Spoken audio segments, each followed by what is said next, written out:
Welcome to Sailing Stories. I'm your host, Jerome Rand, and today we're going to get into one of the craziest stories about surviving a terrible storm and being stuck in a life raft that I've ever heard. So, essentially, back in 1980, in November, a group went out onto George's Bank for offshore lobster fishing. So, they were in the Fair Winds, which is a 50-foot steel lobster boat. There were four of them on there, and the story sort of centers around one of the crew members named Ernie Hazard.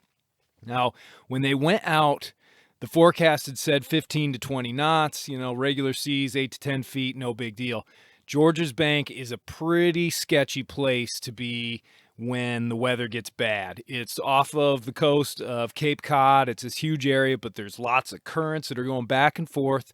And when the winds kick way up, the waves basically can get absolutely out of hand.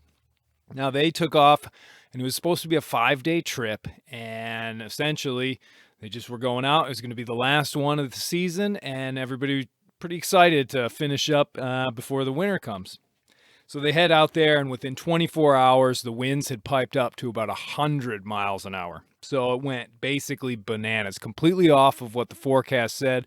Waves built up to about 60 or 70 feet, so much bigger than the actual boat they were in. And after just a little bit of time, they encountered a huge wave, and they were basically punching straight into the waves and into the seas, and came across an absolute monster. They gave it as much throttle as possible, got up to the top, and the wave sort of broke over them, spun them around 180 degrees, so now they're headed down the wave. They lose control of the boat. It goes to its side, and it actually goes and pitch poles, so it goes end over end. So now the boat's upside down. It's flooding with water really fast, and Ernie is down there, and he finds this little air pocket. He's able to breathe a little bit, and then he decides, you know what, this is my only hope. I've got one chance, and he just swims down, finds himself an open window, and boom, he's out of the boat, and he surfaces. And to try and imagine what it would be like to surface in those sort of conditions is almost impossible for anyone who's never seen really truly rough seas out in the ocean. And essentially there would have been spray and foam in the water, above the water, so breathing would have been difficult. The noise alone of the breaking waves and these 100-mile-an-hour winds would have been so intense. It would have been kind of dumbfounding to try to orient yourself or anything. And he kind of sees the boat, and it's sort of floating away. Propellers are still spinning and all this sort of stuff. And he ends up finding a bucket, and he kind of clings onto that for a minute, and he has to just think, like, what am I going to do? And as the boat's going further away, he realizes, okay, I gotta ditch this bucket. I gotta stay with that boat. At least it's a bigger thing for me to cling on to. And so he swims over to it, gets over there, and he finds on the other side of the overturned hull, the life raft has deployed itself, and it's tied off to a little line. And so he goes around there, and he gets in this thing, and it is taking absolute punishment. So a life raft works best when it's free to just kind of go with the waves and with the seas. And when it's tied off to something, every time a big wave crashes and hits it, that's going to be a massive impact. And those things just are not designed to be able to take that. Remember, this is back in the 80s, so life rafts, they've come a long way since then. But he's lucky he's in a Gibbons type life raft, and that is one of the better, most reliable ones on the market at that point. And so he sits there and he's waiting. He's hoping that some of these other crew members, some of his buddies, are going to come out of the upturned hull. But after about 45 minutes to an hour, he realizes there's nothing that can be done. If he doesn't cut this line and start drifting away from the boat, that's it. The life raft is going to disintegrate. And so that's what he has to do. And I don't think in that situation he would have been able to have time to sort of dwell on making that decision, because 70-foot breaking waves crashing down on you every 30 seconds is pretty much hell on earth. And you're pretty much thinking of one thing and one thing only, and that is, how am I going to survive this?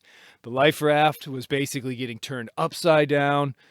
He was getting rolled around in this thing. Because it was a Gibbons, it had a parachute or a sea anchor on the bottom of it to make it more stable. But in these tremendous seas, that thing was still turning end over end, and he was inside of there. It'd be like being in a washing machine in a hurricane. It's unbelievable that he was able to make it even in just a few hours. And here's the other thing. He basically just had a sweatshirt and a pair of jeans on. He didn't have a survival suit or anything like that. And I looked it up online, and essentially says that if you're in 50-degree water, which is probably the water temperature around George's Bank at that time, he probably had about 6 to 12 hours with protective gear to live in those sort of conditions before hypothermia takes your life. So keep that in mind, 6 to 12 hours. So he's out there. He's just getting absolutely pummeled. He's a lobsterman, so he's got a lot of strength in his arms, and he's got a lot of endurance. And I think that's what really comes into play with the survival aspect of this, because basically to be able to not get kicked out of this raft, he's having to hold on and grip the walls of this thing as tight as possible. And then when he gets turned over and he gets thrown out of the life raft, he actually has to climb and hold on to the side, because if that life raft takes off, he'll never catch it. And he's just swimming, and that's going to be pretty much guaranteed death. And at one point, the life raft won't turn right side up again, and he actually crawls into the parachute underneath it just to block himself from the wind and the spray and the foam and everything. I mean, it's basically hours and hours of trying not to drown and getting just massacred by these giant waves. So day turns into night. Even more scary. The winds don't let it up at all that night. The waves are up. They're huge. There are probably some random rogue waves that are topping out, in the 90-foot range, maybe even up to 100 feet. So it's just a gamble of whether or not the breaking wave part is right there on top of you, or if it just picks you up and then sets you right back down. So he makes it through that first night, and at one point, getting washed in and out of that thing, he ends up losing his sweatshirt. So now he's just basically got a pair of jeans on, and that's it, which is, again, November off of Cape Cod. It's going to be pretty darn cold out there. So night turns into day. He finds there's a little tiny survival kit. It's got flares. It's got little cans of water and some food and a few other things. So he's able to drink a little bit of water. The first time he's done it in 24 hours. He eats one of the little cookies. He's pretty smart. Decides not to just eat everything right there, because he doesn't know how long he's going to be there. Because they were supposed to be out for 4 or 5 days, even though this massive storm happened, came out of the blue, most people would say, well, they're not due back for another bunch of days. There's no use in worrying. So he's kind of thinking, man, I might be out here for like another week. So he's going to ration everything he has. And eventually he goes through that day, and things do start to slow down as far as the wind. The waves are still gigantic, and they're still breaking because you get those leftover seas. And he's kind of being driven a little bit away from George's Bank and towards the continental shelf. And one of the reasons the waves got so bad was because he's over the continental shelf. So it's only about 60 fathoms or 350 feet deep. And some of these waves coming off would have just been absolutely, the shallower it is, the steeper the waves get and the harder they break. And so day again turns into another night. And luckily things start to slow down even more as far as the wave heights and the winds. And it actually ends up getting almost calm, except for the rolling swell that are there. That's when he has to start worrying about sharks and all the other creatures that are under that raft in the sea. He's barely slept at all. It's constantly wet. He's essentially, pruning up to the point where all his joints are swelling. His skin is completely rashed, and he's so cold that his entire body has turned completely blue. And by the next day, so just after 48 hours of being in this life raft, he gets spotted by another ship finally, and they yank him off of this life raft. He can barely move at all. He's in just the absolute worst shape. They get him onto a Coast Guard cutter, and they let him have a little bit of warm soup, and then he immediately just wants to go to sleep. And so he goes, crashes out in one of the rooms they have there, and then basically the Coast Guard guys decide that, we got to get him to a hospital. He's got to get checked out. His body temperature's so low. I mean, the chances of him just having cardiac arrest from that alone are huge. And so eventually, basically, they say, okay, well, we've let him sleep for a little bit. let's go wake him up. We're going to get him to a hospital. But this means that he's got to get on a helicopter. And when they wake him up, and Ernie was just like, you've got to be kidding me. Like, just let me sleep. I am so tired.